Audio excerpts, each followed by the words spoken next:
भारत के 73वें गणतंत्र दिवस पर जैसा कि आप सबको विदित है कि हम यहाँ कॉलेज प्रांगण में इकट्ठे हुए हैं, तो इसी उपलक्ष्य में मैं प्रिंसिपल मैडम से अनुरोध करता हूँ कि वो आए सबसे पहले और फ्लैग को लहराएं। सुनो गौर से दुनिया वालों, बुरी नजर ना हम पे डालो, चाहे जितना जोर लगा लो, सबसे आगे होंगे हिंदुस्तान।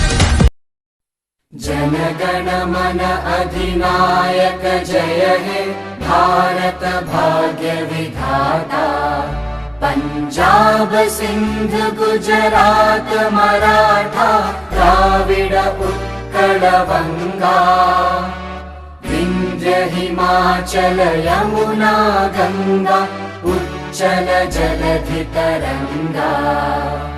तव शुभ नामे जागे, तव शुभ आशीष मांगे, गाहे तव जय गाथा।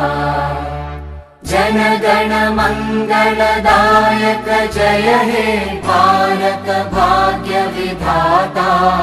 जय हे जय हे जय हे जय जय जय जय हे। भारत माता की जय, भारत माता की जय। आज हम 73वें गणतंत्र दिवस पे आज मैं आप सबको बहुत बहुत बधाइयाँ देती हूँ कि हम सब आज स्वतंत्र हैं। हम एक स्वतंत्र देश के नागरिक हैं और हम अपनी मर्जी से संविधान के अंतर्गत जो भी जिस तरह का हमें प्रावधान है, हम सब वो सब कुछ कर सकते हैं जो एक गणतंत्र देश का नागरिक कर सकता है।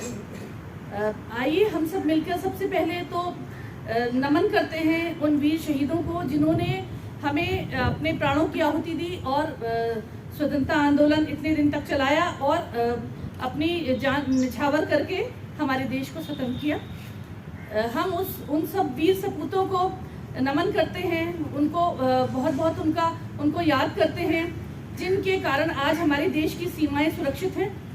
हम उन सबको नमन करते हैं जिन्होंने टेररिज्म या जो भी इंटरनल प्रॉब्लम्स हमारे देश में आई कभी कभी और उनसे लड़ते हुए अपने प्राणों की आहुति दी, जिन्होंने भी आज तक हमारे देश को आज़ाद रखने में, आज़ादी दिलाने में और आज़ाद रखने में जिन्होंने भी अपने प्राण न्यौछावर किए या अपना योगदान दिया, उन सबको हम नमन करते हैं क्योंकि उन सबके कारण ही आज हम स्वतंत्र हैं। आज हम ना सिर्फ अपने हिसाब से अपना मन का प्रोफेशन चुन सकते हैं, बल्कि बहुत सारे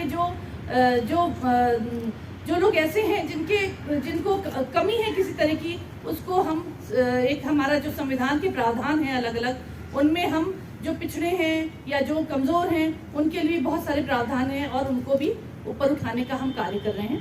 तो इस सब के लिए हम अपने उन वीर सपूतों को नमन करते हैं। हम सब जानते हैं कि भारत क्यों हम रिपब्लिक डे मनाते हैं, क्यों गणतंत्र दिवस मनाया जाता है। भारत कैसे 26 जनवरी 1950 को ही हम क्यों रिपब्लिक डे मनाते हैं, ये बात है। तो हम सब जानते हैं कि 1947 में हमारा देश आज़ाद हुआ और 1950 में जो 26 जनवरी का दिन चुना गया उसके पीछे एक इतिहास है इसका भी कि लाहौर का सेशन 1930 में जब रावी नदी के तट पर झंडा फहराया गया, तो इसी तरह से झंडा फहराया गया और ये प्रण किया गया कि हम पूर्ण स्वराज लेके रहेंगे। हम सबको पता है कि उसके पहले भारत एक डोमिनियन था जहाँ पे जो डिसीजंस थे, हम डिमांड ही डोमिनियन की की जाती थी कि भारत का जो भी हमारा फॉरेन पॉलिसी है या मेन जो इश्यूज होते हैं इंटरनेशनल लेवल पे, वो सारे जो हैं ब्रिटिश हुकूमत देखेगी। लेकिन उसके बाद एक पूर्ण स्वराज का एक मुद्दा उठा और उस मुद्दे ने ही आगे चलकर हमारे देश को बहुत बड़ी स्वतंत्रता आंदोलन में बहुत बड़ा मोमेंटम दिया। हम स्वतंत्रता आंदोलन बहुत तेजी से आगे बढ़ा हम कह सकते हैं। और इसके ठीक बाद ही हम सबको पता है कि गांधी जी ने अपना 10 पॉइंट एजेंडा रखा।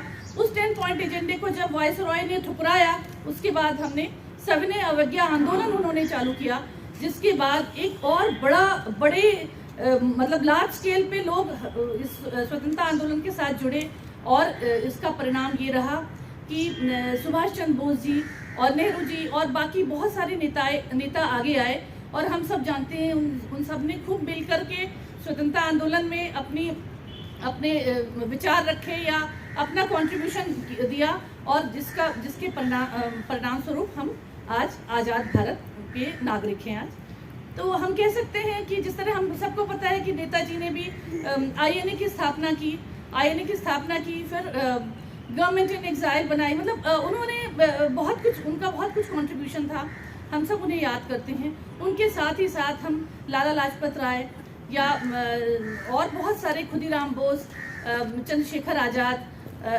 इस तरह से बहुत सारे वीरों को सबको याद करते हैं जिन्होंने अपने प्राणों की आहुतियाँ दी। उन सभी माताओं को नमन है जिन्होंने अपने एक तरह से अपने यंग बच्चों को भेजा बाहर और उनके उन बलिष्ठ भुजाओं को, उन पिताओं की बलिष्ठ भुजाओं को नमन है जिन्होंने अपने यंग बेटों को मतलब उनको कांधा दिया। तो उन सब ने बहुत सारा कंट्रीब्यूशन है, उन बहनों का, उन पत्नियों का कंट्रीब्यूशन है जिन्होंने अपने वीर जवानों को, मतलब जिन्होंने अपने हस्बैंड्स को या भाइयों को भेजा। और इसी तरह से सरहद पे भी इन सब का बहुत हम कहते हैं कि उनके कारण ही आज हम सुरक्षित हैं। हमने आज़ादी ली, लेकिन आज़ादी के इतने साल बाद भी हम सुरक्षित हैं, तो वो इसलिए हैं क्योंकि इन सब ने अपना समय पे जो हमारे चाहे आर्मी है, चाहे पैरामिलिट्री फोर्सेस हैं, ITBP है, चाहे BSF है, इन सारे और ढेर सारी फोर्सेस हैं, या हमारी इंडियन पुलिस है, जो भी अलग अलग स्टेट पुलिस है, उन सब में अपने प्राणों की आहुति दी बहुत सारे जवानों ने। और हमें अपना इस स्वतंत्रता का हम अभी भी आनंद इसीलिए उठा रहे हैं क्योंकि वो बहुत अलर्ट हैं, वो बहुत सजग हैं और सजग प्रहरी के रूप में हमारे देश की सीमाओं की रक्षा कर रहे हैं। हम सब जानते हैं कि अगर हमारे पास आज संविधान है, हम संविधान की बात करते हैं, तो संविधान अगर है तो उसमें भी एक बहुत अथक प्रयास हुआ बाबा साहब का और उनकी पूरी टीम का। उन्होंने संविधान को बहुत अच्छे से ना सिर्फ तैयार किया बल्कि लागू किया। और आज भी आप ये देखिए, इतने स्वतंत्रता के इतने सालों बाद भी, आज 75 वर्ष हो गए और उसके बाद भी हम महसूस करते हैं कि आज भी हमारा संविधान आज की आवश्यकताओं को भी पूर्ति कर रहा है। तो संविधान हमारा ऐसा बना जहाँ राइट्स के साथ साथ ड्यूटीज़ की भी बात करी। हम राइट्स हैं हमारे बहुत सारे, लेकिन ड्यूटीज़ भी हैं, तो वो सब चीज़ को अच्छे से एक्सप्लेन करता है, अच्छे से बताता है कि हमें क्या करना है, क्या नहीं करना है। और उसके साथ साथ ऐसे प्रावधान भी हैं कि ज़रूरत के हिसाब से हम उसमें अमेंडमेंट भी कर सकते हैं। और एक तरह से हम कह सकते हैं कि बहुत एक्सप्लेन्ड कॉन्स्टिट्यूशन है इंडिया का, वेरी वेल एक्सप्लेन्ड कॉन्स्टिट्यूशन है, जो और बहुत सारे देशों को उपलब्ध नहीं है। हमने मोनार्की से ये लिया, हमको सबको पता है ब्रिटिश गवर्नमेंट से हमने सत्ता ली, जो एक मोनार्की थी जहाँ पे राजा मतलब एक तरह से हेड होता है, लेकिन हमारे पास प्रेसिडेंट है जो कि ऐसा नहीं कि हेरिडिटरी है, यहाँ पे ये प्रेसिडेंट को हम चुनते हैं। और इसके फलस्वरूप हम सबको पता है कि सबसे पहले डॉक्टर राजेंद्र प्रसाद, आप चाहे उनके बारे में सोचिए, चाहे हम अब्दुल कलाम जी के बारे में सोचते हैं, चाहे हम अभी हमारे जो श्री रामनाथ कोविंद जी हैं उनके बारे में हम सोचते हैं, तो हमारे संविधान ने और हमारे रिपब्लिक ने बहुत शानदार प्रेसिडेंट्स हमें दिए हैं। इन सबको हम याद करते हैं कि इन्होंने कितना अच्छा काम किया, और साथ ही साथ हम उन सब चीज़ों को याद करते हैं जो डेवलपमेंट्स आज तक हुए। हमारा जो देश आज़ाद हुआ था उस समय बहुत कम हमारा जो धान की उत्पादन था या गेहूं का उत्पादन था या हम कैसे खाद्यान्न का उत्पादन था, वो बहुत कम था। मतलब आज से आज वो शायद 8 टाइम्स हो गया, 8 टाइम्स या 9 टाइम्स ज़्यादा हो गया है जो हम स्वतंत्रता के समय, प्राप्ति के समय हमारे पास था। इसके अलावा बहुत सारी चीज़ें ऐसी थी जो हमारे देश में नहीं होती थी, वो बहुत सारे एफर्ट्स के साथ साथ वो चीज़ें भी आज उपलब्ध हैं हमारे देश में। हमने बहुत डिजिटल में केस में, चाहे हम साइंस एंड टेक्नोलॉजी में, चाहे स्पेस में, या एक तरह से आर्मी ने भी हमारी बहुत अच्छी सी इक्विपमेंट्स हैं उनके पास। तो हमने बहुत सारी हर क्षेत्र में प्रगति की है और हम सोचते हैं कि आगे भी हम इस तरह प्रगति करते रहेंगे। सबका कंट्रीब्यूशन है। और अगर हम इसकी बात करें, अपने कॉलेज की बात करें, तो हम कॉलेज लेवल पे भी हम बहुत अच्छा कर सकते हैं, क्योंकि जिसने भी कंट्रीब्यूशन किया है, हम पॉजिटिव होके सोचें कि अगर हर व्यक्ति का कंट्रीब्यूशन बहुत कुछ रहा है, तभी हमारा देश आज इतना बड़े मतलब इंटरनेशनल लेवल पे इतना अच्छी हमारी रिकग्निशन है, तो सबका कंट्रीब्यूशन है। तो इसी तरह मुझे लगता है कि इस महाविद्यालय को भी आगे ले जाने में हम सबका बहुत कंट्रीब्यूशन है, खासकर आप सबका बहुत ज़्यादा कंट्रीब्यूशन है। बच्चों का अगर हम कहते हैं राष्ट्र का निर्माता क्या होता है, शिक्षक होता है। तो हम सब शिक्षक हैं और हम ऐसे बच्चे हमारे पास से आके गुजरते हैं जो पढ़े लिखे होते हैं, +2 तक के बाद आते हैं। तो हमें कुछ हद तक बच्चे तैयार मिलते हैं, लेकिन आगे उनकी जो बहुत ऐसी एज है जहाँ पे बच्चों को बहुत अच्छे से संभालना है, वो एज में हमारे पास आते हैं। और मुझे लगता है हम बहुत अच्छे से ही उनको कर रहे हैं, क्योंकि हमारे महाविद्यालय का नाम है। उस सब में आपका बहुत कंट्रीब्यूशन है। तो शिक्षक राष्ट्र निर्माता होता है, तो मुझे लगता है कि हम सब राष्ट्र निर्माता हैं और ऐसे बच्चों के, हम जो कल के देश के कर्णधार हैं, हम उनके निर्माता हैं, उनके भविष्य के निर्माता हैं। तो हम ऐसे ही अपनी ड्यूटी में लगे रहें हम सब, तो मुझे लगता है हम देश को बहुत आगे ले जाएंगे और हम सारे मिलकर के भारत के स्वर्णिम भविष्य की कामना करते हैं, जहां पुनः हम स्थापित कर सकते हैं भारत को एक सोने की चिड़िया के रूप में और विश्व गुरु के रूप में। हम एक बार उन बच्चों को, हम सिर्फ ऐसा नहीं कि हम पढ़ाई की बात करें, एकेडमिक्स की, बल्कि लाइफ स्किल्स की भी बात करें, जहां जीवन जीने की कला सिखाना उनको बहुत ज़रूरी है।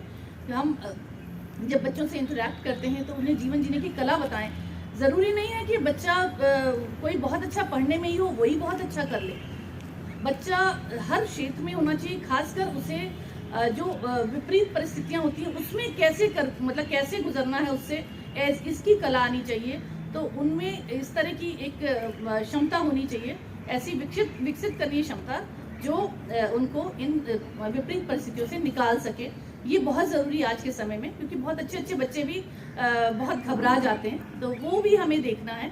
तो हमें हर तरह से इनको, ना सिर्फ एकेडमिक्स में, हमें बाकी चीज़ें भी इनमें, एक मॉरल साइंस की हम समाज में कैसे करें, समाज में, राष्ट्र में कैसे क्या बिहेवियर है, वो सब भी हमें देखना है। तो हमारे पास बहुत बड़ी जिम्मेदारी है और इस जिम्मेदारी को मुझे लगता है हम सब बखूबी निभाते भी हैं।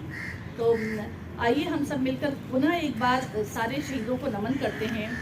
शहीदों की चिताओं पर लगेंगे हर बरस मेले, वतन पे मरने वालों का यही बाकी निशा होगा, यही बाकी निशा होगा। बोलिए भारत माता की जय, भारत माता की जय, भारत माता की जय। जय हिंद, जय भारत। आपने बड़े अच्छे से समझा दिया है। उसके कंट्रीब्यूशन में, आज़ादी के कंट्रीब्यूशन में हमारे वीर सपूतों ने जो अपना बलिदान दिया था, तो उम्र भर लोग उनको याद करते रहेंगे। और वैसे ही हमारे कॉलेज के जितने प्रोफेसर साथी हैं, अपनी संस्था को आगे बढ़ाने में पूरा योगदान दे रहे हैं, तन मन धन से। बिल्कुल इनका भी हम हार्दिक अभिनंदन और स्वागत करते रहेंगे।